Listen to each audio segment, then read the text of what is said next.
Hello, and welcome to Xades Weekly Roundup.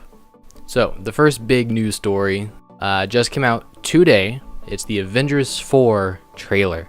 For those of you that want to watch the trailer before I talk about it, click in the right corner up there to go watch it, and I will be discussing it, and I will also be saying the title. We finally have the title. So, I will be talking about that stuff. Go watch it if you want to see it first. And I will be talking about it in 3, 2, 1. Okay. So, the trailer was awesome. It was short, didn't really get a whole lot, which we don't really need to, though.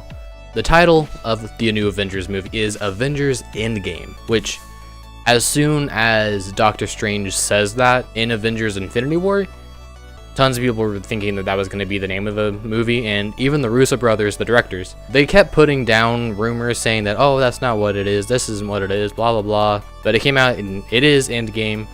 And I have been watching through the movies again, and I watched Avengers Age of Ultron recently, and even way before Doctor Strange ever says that we're in the end game, Tony Stark says it in Age of Ultron, where he's talking about Ultron and the reason why he built it, and saying when he went into space, he was saying that space is the end game. So I'm going to be talking about the trailer a bit and going through it a little bit, and the trailer starts off with Tony Stark in a spaceship adrift in space alone, which is a little weird. I'm assuming that this takes place a few years, or at least a year, after the events of Infinity War. It was only Tony Stark and Nebula left on Titan when that whole thing happened. So I can totally see Nebula just tossing him out and maybe giving him his own ship and letting him go. But he's never been in space, so I doubt he would know how to get back to Earth. So that might be what happened, because he's just alone, adrift, with no food or water, and running out of oxygen. That's one way to start a trailer, is with one of your characters on the brink of death. That is insane. But next, we see Cap and Black Widow talking, and Black Widow talking about Thanos did it. He wiped out 50% of life. Then we get a shot of Banner in front of a few screens with missing people, and Scott Lang is on there, and at the end of Ant-Man and the Wasp, he was in the quantum realm. So he was missing, so they didn't know what happened, so they just assumed that he was taken in with the snap, or I think it's officially called the decimation. I've heard that going around, so I'll just stop calling it the snap and start referring to that event as the decimation. So yeah, we see Banner in front of some holographic screens or whatever with Scott Lang. There's also a picture of Peter Parker on there as well, which made it really sad.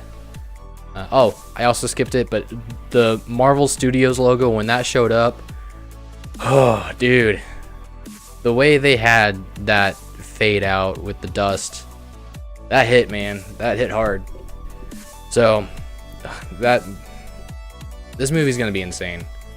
But one of my favorite moments of this trailer is when we see Clint, aka Hawkeye. Oh, it's just so cool, because he's not Hawkeye in this anymore. He is Ronin, which, if I'm correct, Ronin means a samurai with no master. And typically they're like the rogues or whatever that go off and are getting vengeance and whatever. So that's who he is now. He's Ronin. And you see him in the trailer taking his sword, like cleaning off the blade. It's really cool. I like his outfit. We didn't really see that much of it, but from what we did see, I'm really excited to learn more about him and what he's been up to. And I'm assuming his family has been wiped out during the decimation. I don't know if they're gonna go that far as to saying that his wife and kids were taken out. It might just be his wife, maybe. I don't know. But that's definitely why he's out here killing some fools. Of course, we get the title card with Avengers Endgame, which is really cool. And then we get Scott Lang shows up at Captain America's door, telling him to buzz him in. There was also a Captain Marvel trailer that came out earlier this week, if you guys want to go check that out. It's really cool. We actually get to see her using her powers, and oh, it's cool. It's really cool. It's just, she's a Super Saiyan basically, and it's awesome. I would really like to see a Dragon Ball movie again done well with those effects, because it looks really, really good. And then also coming up tomorrow, Saturday, most likely, there's rumors, or I don't know if it's been confirmed or not, but I've been hearing that there will most likely be a Spider-Man Far From Home trailer coming out on Saturday, which I'm really looking forward to. Now, that's all the news that I have about Marvel. In some Netflix news, we have a live-action Cowboy Bebop show in the works, which is interesting. I've heard quite a few people were saying that they're very cautious about it because the Death Note adaptation that they did was not good. I really hope that this is good, because I haven't completed Cowboy Bebop. I need to get back to it. I've seen the first 5 episodes maybe, and I really like it, but I really need to finish that soon. I know, don't hate me that I haven't watched it. I know it's like a classic, so that's gonna be cool. Fallout 76 is getting even more bad news. Fallout 76 came out earlier this month, and it's not doing too good. A lot of people are having issues with it. There's a lot of bugs, game-breaking bugs, and I've even heard a few cases. It was during the beta. I don't know if there's still issues of it, but there's been problems of the game just completely deleting itself from your system, which is really bizarre. It feels like this game was not ready to be shipped, and they did it just because they had to or something like that. Along with that, the Fallout 76 Collector's Edition came with a helmet and a canvas bag, but they were not able to produce the canvas bags because they said that the material was too expensive or something like that, and they weren't able to do it. So instead, they delivered a very cheap nylon bag instead. A lot of people that bought the $200 collector's edition were not happy. So Bethesda decided to refund everyone that had the collector's edition $5 of in-game money, which is worth nothing basically. There's not much you can get in the game with that amount. A lot of fans were upset about that. Bethesda finally came out and said that they will be replacing all of the nylon bags in the collector's edition with canvas bags, which is really bizarre, because why wouldn't they have done that in the first place if they were able to do it? They said that it was too expensive for them to do and that they couldn't have done it, but they're doing it anyways now. It's really confusing. A few episodes ago, I talked about Funimation leaving Verve. They left Verve at the beginning of this month, I believe it was, and Funimation just announced that they are making a deal with Hulu. I don't understand why they would do that. All of the Funimation fan base was on Verve. They were all paying for it and all that stuff, and now Funimation decided to leave and join up with Hulu.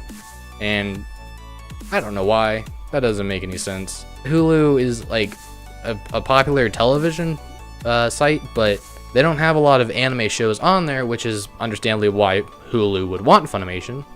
But after leaving Verve, I expected Funimation was going to go and do their own thing, but they're just teaming up with another site. So yeah, they made a multi-year deal with Hulu. Bizarre.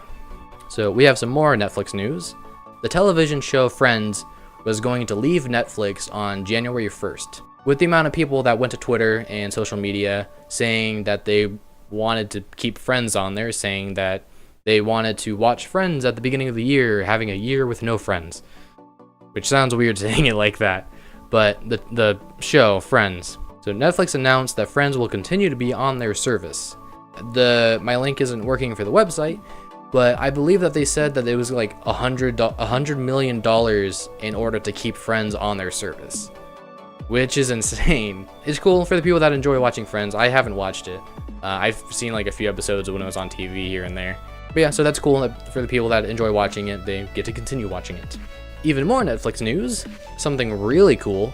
The DC's Titans show will be available on Netflix on January 11th, which I'm really excited about because I really wanted to watch it, but I didn't want to have to pay for the DC's streaming service, which for those of you that don't know, Titans is a TV show based off of Teen Titans, but it's a much darker TVMA show. It looks interesting. Kind of weird. Some of the characters they messed up, like mainly Starfire. Yeah, so Titans was only available through DC's streaming service. I was going to wait until all the episodes were out and I was going to get the trial, the 1-week trial, and just binge the entire series in like a few days. I don't have to anymore because it will be on Netflix and I can just watch it on there, which is awesome. And with some anime news, one of my favorite anime is coming back. The anime Fruits Basket is coming back with a new adaptation of the manga from start to finish, which is really cool. Fruits Basket was one of my favorite animes. It was one of the first anime that I've actually watched, I think. And I absolutely loved it. And along with that, the creator of the manga is also helping out. I don't remember to what degree. The link isn't working again. But the creator of the creator of the manga is helping out with the anime to like watch over production and make sure it turns out well. He also suggested a completely new cast of voice actors for all the characters. It seems like a good cast of voice actors for the characters. I'm excited. It looks good. The animation looks really nice as well. I'm excited. Let's get into this week's game releases. This week's game releases, we have Persona 5 Dancing in Starlight, Persona 3 Dancing in Moonlight, Mutant Year Zero Road to Eden, Monster Boy and the Cursed Kingdom, Just Cause 4, The Last Remnant, Smash Bros. Ultimate, PlayerUnknown's Battlegrounds is on PS4, Katamari Damacy Roll is on PC and Nintendo Switch, which I'm really excited about. I'm getting that. It's only like $20 or $30, I think. Katamari, it's amazing. It's the Katamari that was on PS2. I don't remember if that was the original, but it is a remake, well, not remake. It is an HD version of that. And then also Ashen is out on Xbox One and PC. And now this week's top anime. At number 1, we have Grappler Baki 2. At number 2, we have Goblin Slayer. That Time I Got Reincarnated as a Slime. Sword Art Online Alicization. Rascal Does Not Dream of Bunny Girl Senpai. Black Clover, Fairy Tail, Tokyo Ghoul Re 2nd Season, Zombieland Saga, and My Hero Academia 3. I suggest watching Zombieland Saga. It is incredible, one of the funniest shows I have seen. My Hero Academia, of course, is amazing. I haven't really been watching any anime this week, so I don't have a personal recommendation. So yeah, that's this week's news. Thank you for watching, and if you want to support me, go check out my Patreon. I do artwork, animations, and a bunch of other things, and you also get access, 1 week early access to my videos, except for these because they're news, so they have to go up right away. But you get to see some stuff and some cool things and other things and behind the scenes and all that stuff. It's pretty cool, so go check it out. Link in the description and right up there, and I will see you guys next week.